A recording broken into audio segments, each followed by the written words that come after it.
we want to write the equation for this graph right here. Well, we first want to answer these 3 questions for this graph. And then we're going to write, and yeah, just answer those questions. So, describe the end behavior of the function. It might seem overly easy, so let's just draw a picture of the edges. Describing the end behavior means it's going to go like this and like this. That describes the end behavior. On the right side, you're dropping. On the left side, you're going up. Now, let's add a little bit more to that.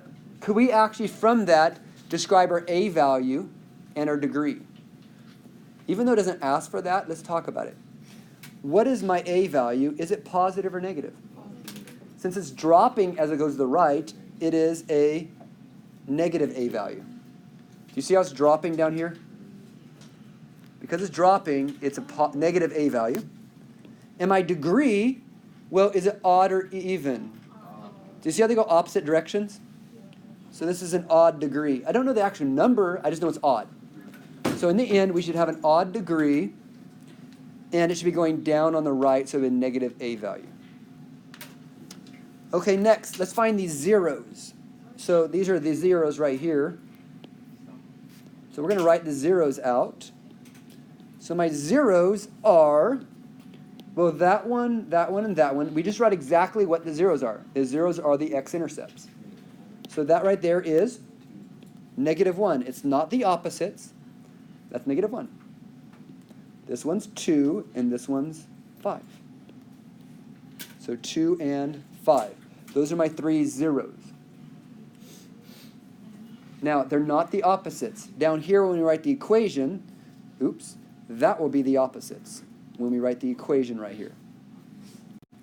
So in order to write the equation, we need to look at the zeros and pay attention to the a value. It makes a big difference.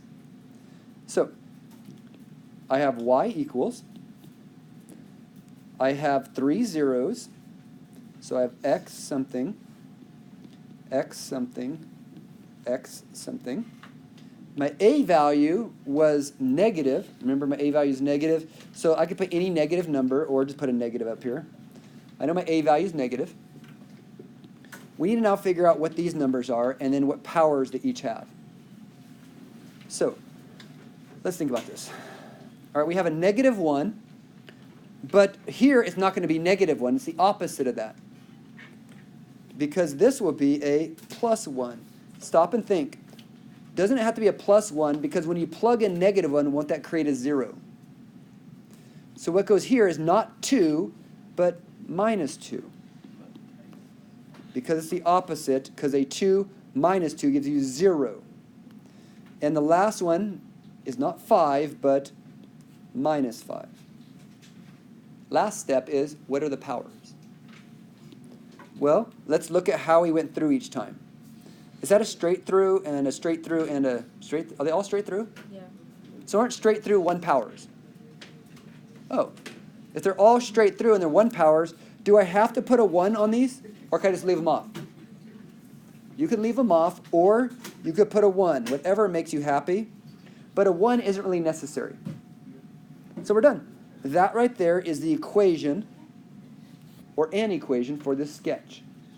Double check. Is it negative? Yeah, it's going down. Are the zeros correct? Yep. And are how I went through all straight through? Yeah, we're good. So let's talk about this graph. The end behavior, well, can you see they go up in both directions? So the end behavior would be that and that. Okay, let's talk about the a value. Well, the a value talks about this. So what's it doing right here on the right edge? It's going up, so that a value is positive.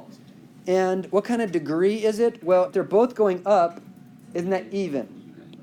So I know it's an even degree. I don't care the number, just knowing it's even.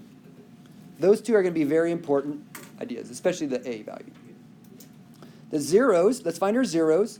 Well, let's just go mark them real quick. There's a 0, there's a 0, and there's a 0. So my zeros are x equals, looks like a -3, a 0, and a 2. Those are my blue dots, my blue x-intercepts, also called zeros. Last step will be making the equation. So let's make our equation. So I have 3 zeros. Now what's weird about this 0 is actually at 0. So I'm going to write it a little differently. So watch carefully here what I'm about to do. Y equals, my A value was positive, so I'll put a positive here. Now, since I have a 0 at x, just watch. I'm going to put x there. Then I'm going to put x plus 3. And then I'm going to put x minus 2. Now let's pause and think about this for a second. What did I just do? Well, isn't this x plus nothing? Yeah. Why put x plus nothing? It's not necessary. And isn't this going to be the opposite of a negative 3? And won't that be the opposite of a positive 2? Now, if you want to, you could have written this one. This could have been better for you. You could put a positive, and you could have done x plus 3, x plus nothing, and x minus 2. They both do the same thing. It's just this one is not as common. This is a lot cleaner in blue. Yep. Our next step is to think about how they go through these x-intercepts. So let's talk about this one first. That is a bounce. A bounce is an even power. So it could be a 2, 4, 6, 8. Who do we appreciate? But I'm going to go 2 to make it easier. So the negative 3 has a 2 power. So we'll put a 2 power on that. Which means this also has a 2 power. So put a 2 power down there. Okay. Next. Right here, the 0. What kind of is that? That's a through, but it has a twist on it. So a twist is an odd power bigger than 1. So any odd power bigger than 1, we're going to go with 3. I'm just going to go with 3. 99 would work, but I'm going to go with 3. So put a 3 on that one, which would also be a 3 right here, depending on which way you're writing it. And the last one is this 2 right here is a straight through. So do I have to put a power on it? No. Either of these are perfectly fine. It's just the red is weird. You would never see it as an option on the multiple choice test. The blue is more what you're looking for. Let's double check our degree. Our degree, what's 3 plus 2 plus 1? 6. Is 6 an even number? We verified it. At least that part of it. And we can kind of look at all the pieces to make sure the x-intercepts are what they are and the a value is positive. Did I have to put that positive there? No, leaving it off implies positive, so you really don't have to put positive. I just did. Good luck with these.